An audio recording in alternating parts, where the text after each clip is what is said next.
From Interior Alaska's most trusted news source, this is the Fairbanks Evening News.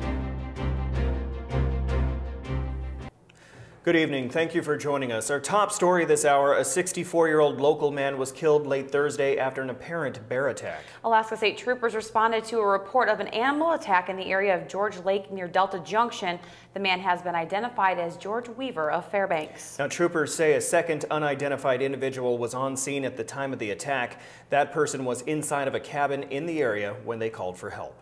When authorities arrived, they found Weaver's body outside of the cabin, the caller still inside. As Alaska Wildlife troopers were conducting the death investigation, a black bear wandered on the scene and was killed by troopers. Now, according to State Fish and Game spokeswoman Kathy Harms, it's unknown that the bear was the same animal that reportedly mauled Weaver. We don't know how involved this bear was. We finished a necropsy on it. We found that it was in reasonable health with a good amount of fat. It was quite old from the tooth wear on it. We have taken samples for testing. There will be rabies tests early next week. We are also took measurements of it that will be compared to the medical examiner's report on the victim, and we should know more in the future. Of course, News Center 11 will have more on this story as information becomes available. State officials have told evacuees from the Galena flood that they can start applying for tens of thousands of dollars in state disaster relief aid on Monday. An estimated 180 homes have been damaged by flooding, with some needing light repairs while others are destroyed. The state plans to begin flying evacuees home as early as next week. The flood is the worst in recent memory for most Galena residents, and many were angry that help didn't come sooner. I've lived in Galena since 1974, and while we've been through floods, it has never gotten that high. Just trying to understand how a 6-foot surge of water in 30 minutes would not make someone on the ground who's communicating to you guys say, this is critical and we need to get people out of here. The Fairbanks International Airport had a festive atmosphere today as an idea from the CEO for Era Aviation became a reality. The concept was to incorporate synergy between the two universities within the state, or largest campuses rather. The Era plane was painted, depicting mascots and the names of the university. The University of Alaska Fairbanks is represented by the Nanook bear on one side of the tail section, while the University of Alaska Anchorage Seawolf is on the other side.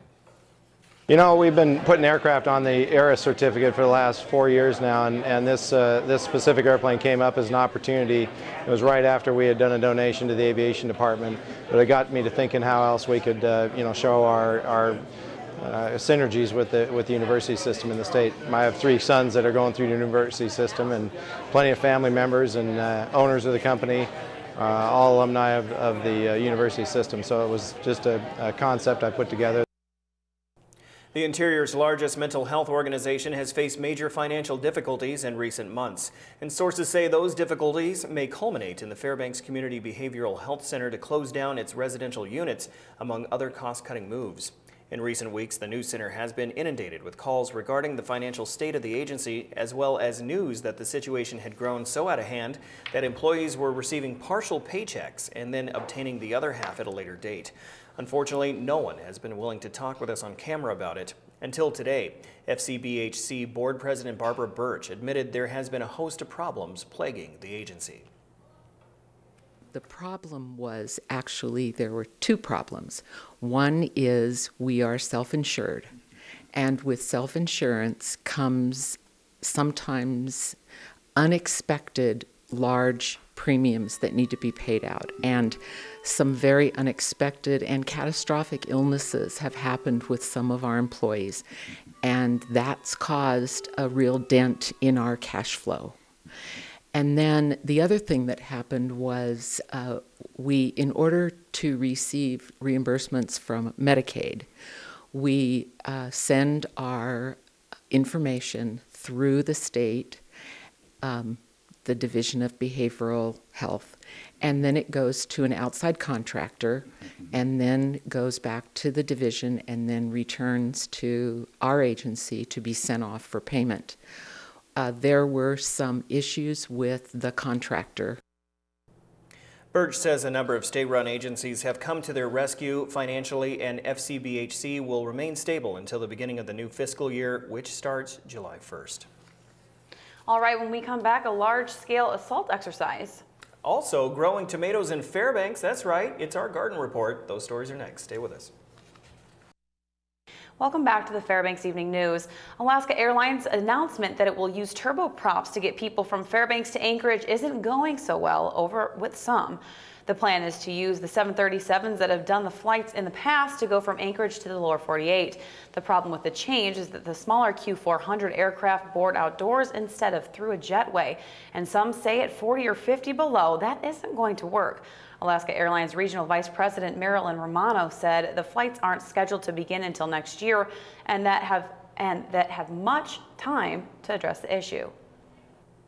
Yesterday, soldiers from Fort Wainwright engaged in a large-scale air assault mission. What does this mean? Well, they create a real-time war situation complete with air support, ground support, and enemy insurgents.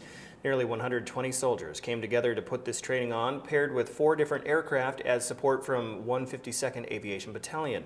The insurgents were placed in the wooded areas outside of Eielson Air Force Base, and soldiers were then airlifted in. From there, it was a complete real-time training and meant to simulate a combat situation in theater. The soldiers had to perform many different tasks, including rescuing and medevacing injured and killed soldiers. Pretty much I was just telling my soldiers that if that was their battle body in real combat, an actual mission, they probably wouldn't be slacking off. Just because this is training doesn't mean you take it easy. We train hard, so when we get to the actual combat, we're able to perform our tasks as soldiers. And that's not just eliminating the enemy, but also saving our buddy's life in case they get wounded. Here, this is how we train. We train to fight, win America's wars. That's what we do. We will have more on the air assault mission and all its components next Wednesday in our military report. We followed their climb since the beginning, and now the team from the Northern Warfare Training Center, who recently summited Mount McKinley, spoke to the news center about being the first team to do so in 10 years. After I made sure everyone was still coherent, like it kind of sunk in, my eyes started watering, and it was a really good day. The team of 9 from Northern Warfare Training Center made it to the top in less than 3 weeks. They say that all the training and hard work definitely paid off. I think overall it was a pretty surreal experience, starting with an idea and then coming through the conception of all of the training that we went through, and then just seeing it through all the way to the end. Every step we took going up the mountain, it got closer and a little bit bigger with every step we took, and then finally getting up top, it was pretty breathtaking up at the top, and then just seeing all the ability that was on all the young soldiers was pretty amazing. Believe it or not, one of the climbers had an extreme fear of heights. However, his rope team of 3 helped him through it. Reassuring everything that I had to do, because I was pretty crazy up there. But you know, they talked me through everything that I still needed to do when we need to belay each other in, go up the fixed lines, walk on ridges and stuff like that. So just having that comfort factor that they were still there right behind me it was pretty nice. Each of the team leaders say this trip, all the elements aligned, and that combined with hard work brought them to the summit. I can't have anybody take credit, any one person wasn't responsible for it. It was an entire team effort. People to the left and to the right of you made it happen. This is the first time that we've had 100% success rate ever, and it's due to the hard work of every person on the team. One of the more popular crops grown in the Fairbanks area, tomatoes. Tonight in our garden report, we'll give you tips for growing good tomatoes. Hi, I'm Shelley Bear from the University of Alaska with your weekly garden tip. We're here today at Rory Ruchelow's garden to learn how to grow tomatoes properly and successfully in Fairbanks.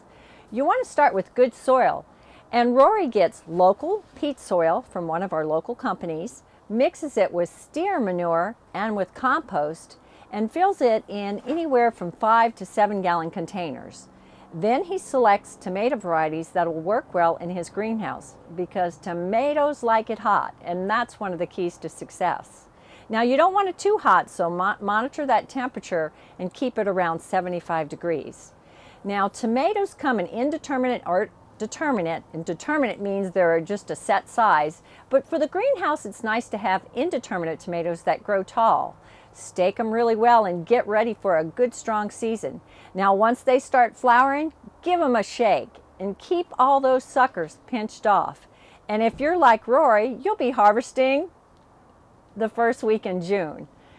And now we need to talk about something real important, and that's fertilizer. You want to make sure you fertilize those greenhouse tomatoes every week with a week fertilizer solution. Well, this has been Michelle Hebert with your weekly garden tip. Please join us next week when we'll be looking at how to have successful cucumbers in interior Alaska. Gardening tips brought to you by Fairbanks Stump Grinders. Now I want tomatoes. I don't really like tomatoes. Oh yeah? You know? No. What about the cucumber? Love the cucumbers, love the celery, love the carrots. Okay, so next week they'll be talking about those cucumbers. Ah. Okay, but after the break, Joe Cook has all the action and the winners from last night's opening races at the North Pole Speedway. Plus, he sits down with UAF volleyball coach Mallory Larinaga about her recruiting class. That and more coming up.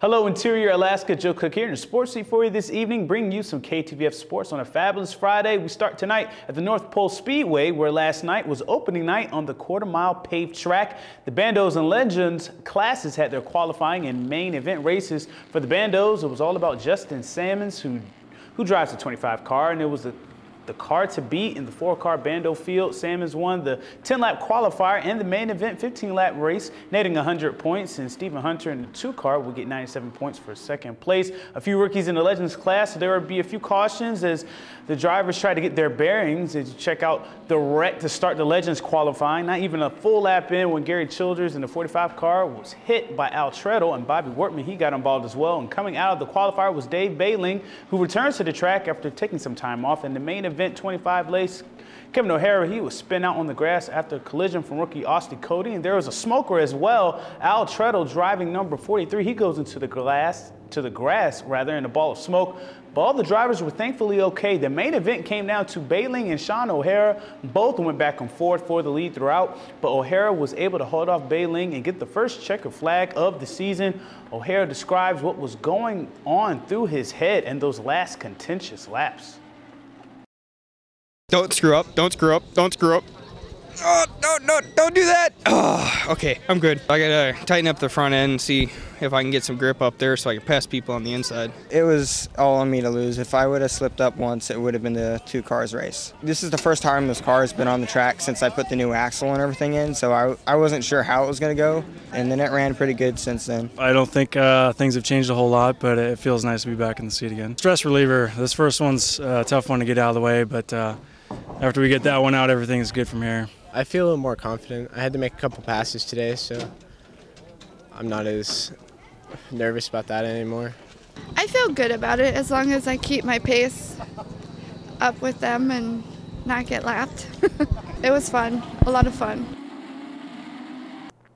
Now we go up the hill and get into some volleyball. The women's volleyball team, now spearheaded by first-year head coach Mallory Larinaga, has been upgrading the roster with size this offseason. The Nanniks have landed 4 players at least 6 foot tall in their recruiting class, including Caitlin Camp from Iowa, who's a 6'1" setter. The new players coming in will fill some big holes like senior Ali Adi on defense and setter Caitlin Mattia, even providing another scorer to go alongside Sam Hartoon, the GNAX Co-Rookie of the Year. This will be a bit of a new look for the Nanniks squad, and the incoming class can have an immediate impact, especially in the blocking department. The Nanniks ranked last in the GNAC last year in blocks. Coach Larinaga feels this class will fill personnel and skill needs. The recruits that we wanted, we got this year, and we're really thankful for it. We added a lot of height. 2 of our athletes from Washington are going to be very strong at the net offensively as well as defensively, putting up a great block, and that was something after I took over I knew we needed to improve our numbers on. So that was first and foremost. It's okay to suffer in some areas to really focus on the things that you as an athlete can be exceptional at for your team. And if everybody does that, we bring value in different areas and we can really bring the whole match together. The Seawolves down in Anchorage are trying to move forward after their recent troubles in the athletic department and the hockey program. Now UAA has 6 finalists for their next hockey coach. ECHL Stockton Thunder coach Matt Thomas, who also has been a coach at Fresno and Atlantic City, is a candidate, along with Michael Corbett, a 10-year assistant with Air Force. It's Chris Brown, a former UAA assistant coach and head coach at Division III Augsburg College. They were a part of the original coaching search. The second coaching search yielded Kevin Hartswell, former U.S. Hockey League coach of the Sioux City Stampede. Hartswell also won 2 league titles. Longtime assistant Dave Peters of Dartmouth College of the ECAC is a finalist. The last candidate is Ron Farkey, who founded Division III Adrian College Hockey back in 2006 and has been the coach since its inception. The finalists will interview with school officials, hockey alumni, and a public forum up until June 14th. On a final note, there will be no GFRA races this weekend. The track is in breakup mode and there are mud holes in the pit area. So again, no GFRA races this weekend. And that'll do it for sports tonight. Mike Schultz has your full weather forecast coming up next, and we'll catch you next time. Hello, everyone. Welcome back into the Fairbanks Evening News. Mike Schultz with you once again for a look at weather. A beautiful day across the interior. Lots of sunshine is going to continue that way right on through the weekend. So nice weekend setting up. Here's what our photograph looks like tonight. This one's sent in by Russell Snyder. He was at the Minto boat launch there. You can see some pretty good area of water. And again, if you have a photograph to share, please send it to me. I need more photographs. So send it to Mike Schultz at KTVF11.com. Well, what's going on at the airport right now? 70 degrees after a high of 72. Low 44 last night. The record high 83 in 1966, 34 in 1992. And our sunrise and sunset works out to 21 hours and 8 minutes, a gain of another 5 minutes from yesterday. Satellite picture not showing a whole lot going on. A few scattered showers across the interior, that's about it. More clouds across southeast Alaska. In fact, that shows up on our map here. As you can see, more rain falling around the Ketchikan area. Clouds have moved out for a while for the Juneau area. Lots of sunshine across the Gulf of Alaska, up and down the west coast till you get to Nome. Cloudy skies there, also cloudy skies at Barrow. And Fort Yukon, partly cloudy and 66. Lower 48 weather starting out with the Pacific Northwest. Nice day in Seattle, 71 degrees there. Denver, 86 degrees, heading across to the eastern side of the country. 65, some thunderstorms around New York. 82 degrees in Nashville. Down to the south we go. 86 degrees in New Orleans, 84 at Dallas. And out to the west, hot temperatures there. Phoenix, 111, and Las Vegas, 109 degrees. On our satellite and radar tonight, a few thunderstorms moving across southern sections of Texas, and then more activity developing the afternoon eating hours, and more activity, of course, associated with what was once Tropical Storm Andrea, now just an area of low pressure. And next week, we're looking at the jet stream moving even further north, which means more warm air coming up from the south, and nice weather across until you get to the Great Lakes, and a lot of energy moving that area. Well, back to Alaska for tomorrow. Rain at Barrow, showers for Nome. Showers also expected in Fort Yukon, 61 degrees at Fort Yukon tomorrow. Over the interior, mostly sunny skies, a few showers, mainly around the Healy area. Fairbanks should be looking pretty good, 72. Over southeast Alaska, more rain for Juneau and Ketchikan, widespread rain. Over to the southwest, we're looking at partly cloudy skies at both Bethel and Cold Bay, and more clouds at Kodiak Island. And over the south central regions, it looks pretty good there too. Partly cloudy skies for Anchorage and Valdez. Isolated thunderstorms are possible in the Homer area. Okay, here's our forecast for the remainder of the night. Looks pretty good, 47 degrees. Any isolated shower activity will be mainly east of the Fairbanks area. So overall, a nice evening. 72 degrees tomorrow with the temperatures once again very comfortable. Mostly sunny, but you can't rule out a shower when you get heating like that. You might get some shower activity going on. Our 5-day outlook looks pretty good. A little bit cooler on Sunday, then slowly warming back up again by Wednesday and Thursday. We'll have some isolated shower activity off and on through the 5-day period. Overnight lows also, once again, very warm. But all in all, it looks like a really good weekend. We were talking about it last night, and things are looking really good. I'm excited about it. All right, I'm excited. It's the weekend. Yeah, don't forget, tonight is the Relay for Life. That is right. Midnight. That kicks off tonight. They're not doing it in rain. Yeah, good for them. All right.